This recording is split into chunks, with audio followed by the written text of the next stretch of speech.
Genetic సమస్య ఉన్న వాళ్ళల్లో ప్రెగ్నెన్సీ రావడానికి మనం ఏమైనా చేయగలమా? ఎటువంటి ట్రీట్మెంట్స్ అవైలబుల్ ఉన్నాయి?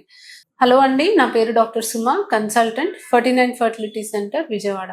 సో జెనెటిక్ టెస్ట్లో మనకి ఏదైనా ప్రాబ్లం ఉంది అని తెలిసినప్పుడు డెఫినెట్లీ మనం ట్రీట్మెంట్ ద్వారా ఆ జెనెటిక్ ప్రాబ్లం నెక్స్ట్ జనరేషన్కి రాకుండా మనము ట్రీట్మెంట్ చేసి ప్రెగ్నెన్సీ రావడానికి ట్రై చేయొచ్చు. సో ఫస్ట్ ఆఫ్ ఆల్ కొన్ని జెనెటిక్ ప్రాబ్లమ్స్ వల్ల ప్రెగ్నెన్సీ రావడమే ఇబ్బంది అవుతుందండి.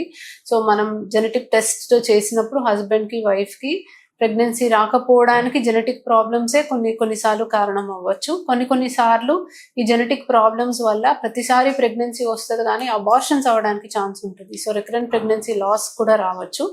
కొంతమందికి కొన్ని జెనెటిక్ ప్రాబ్లమ్స్ ఉన్నాయని తెలుస్తుంది, అది నెక్స్ట్ వాళ్ళకి పాస్ ఆన్ అవ్వకుండా ఏం చేయగలరు అనేది మా దగ్గరకు వస్తూ ఉంటారు. సో ఎప్పుడైనా కూడా జెనెటిక్ సమస్యలు ఉన్నాయని మనకి ఖచ్చితంగా తెలిసినప్పుడు ఆర్ జెనెటిక్ ప్రాబ్లమ్స్ ఉండొచ్చు అని మనకు అనిపించినప్పుడు మనము ప్రీ ఇంప్లాంటేషన్ జెనెటిక్ టెస్టింగ్ అనేది ఆఫర్ చేస్తాం. సో ఈ ప్రీ ఇంప్లాంటేషన్ జెనెటిక్ టెస్టింగ్ అంటే ఏంటి?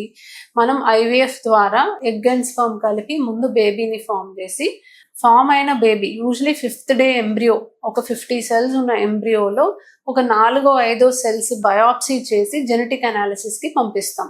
సో ఈ జెనెటిక్ అనాలిసిస్లో బేబీ ఆర్ ఎంబ్రియో నార్మల్గా ఉందా లేదా, ఆ ఎంబ్రియో మనము ట్రాన్స్ఫర్ చేయొచ్చా లేదా అనేది మనకు క్లారిటీ అనేది వస్తుంది.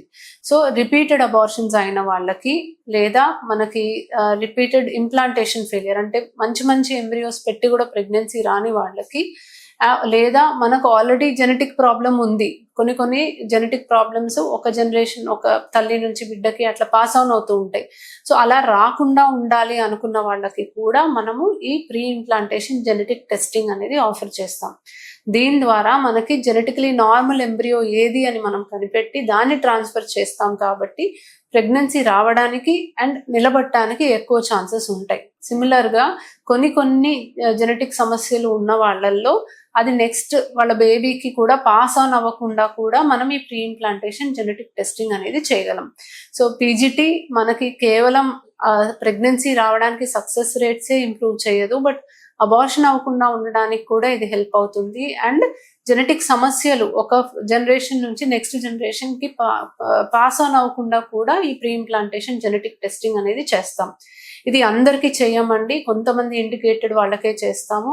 సో ఫీమేల్ పార్ట్నర్ ఏజ్ 35 కన్నా ఎక్కువ ఉన్న వాళ్ళకి ఆఫర్ చేస్తాము, రిపీటెడ్గా అబార్షన్స్ అయిన వాళ్ళకి ఆఫర్ చేస్తాము, రిపీటెడ్ ఇంప్లాంటేషన్ ఫెయిలియర్ అంటే మంచి ఎంబ్రియోస్ పెట్టి ప్రెగ్నెన్సీ రాని వాళ్ళకి ఆఫర్ చేస్తాము. ఆర్ జెనెటిక్ ప్రాబ్లం, ఇంతకు ముందు బేబీస్కి జెనెటిక్ ప్రాబ్లం ఉంది అని తెలిసిన వాళ్ళు, లేదా వాళ్ళకే ఏదైనా జెనెటిక్ సమస్య ఉంది, అది మళ్ళీ వాళ్ళ బేబీకి రాకుండా ఉండాలి అన్నప్పుడు కూడా మనం చేస్తాము. ఇప్పుడు మనకి కొత్తగా రీసెర్చ్ జరుగుతుందండి.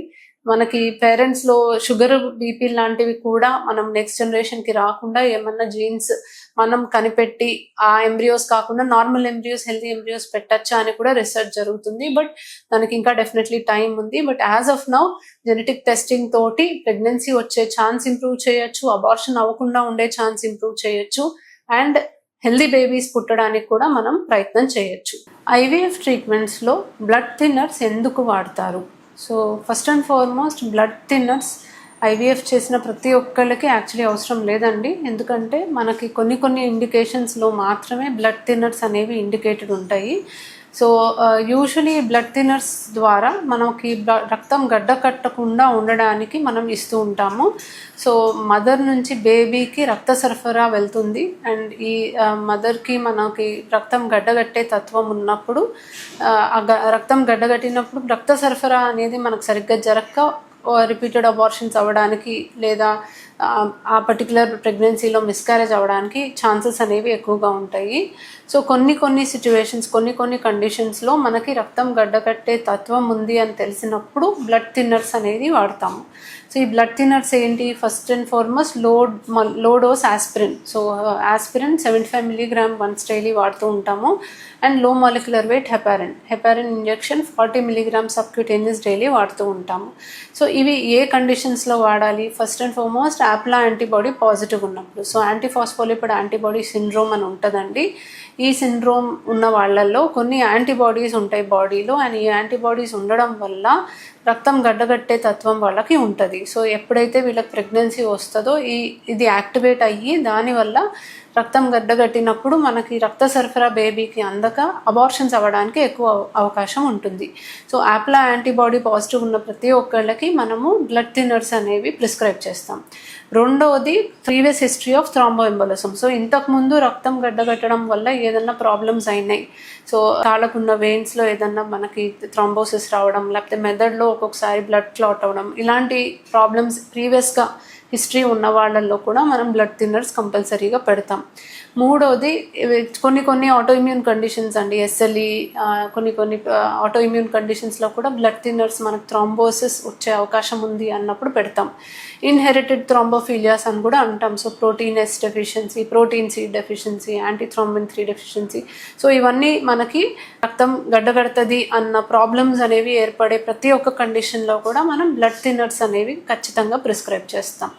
ఇది కాకుండా రొటీన్గా బ్లడ్ థిన్నర్స్ ఎప్పుడు వాడతామంటే ప్రీవియస్గా రికరెంట్ అబార్షన్స్ అయిన వాళ్ళకి. సో ప్రతిసారి ప్రెగ్నెన్సీ వస్తుంది కానీ నిలబడట్లేదు, లేదా ప్రతిసారి చాలా మంచి ఎంబ్రియోస్ పెడుతున్నాం కానీ నిలబడట్లేదు, లేదా అన్ఎక్స్ప్లెయిన్డ్ ఇన్ఫర్టిలిటీ, మనం అన్ని టెస్టులు చేసి అన్నీ బాగుండి కూడా మనకు నిలబడట్లేదు.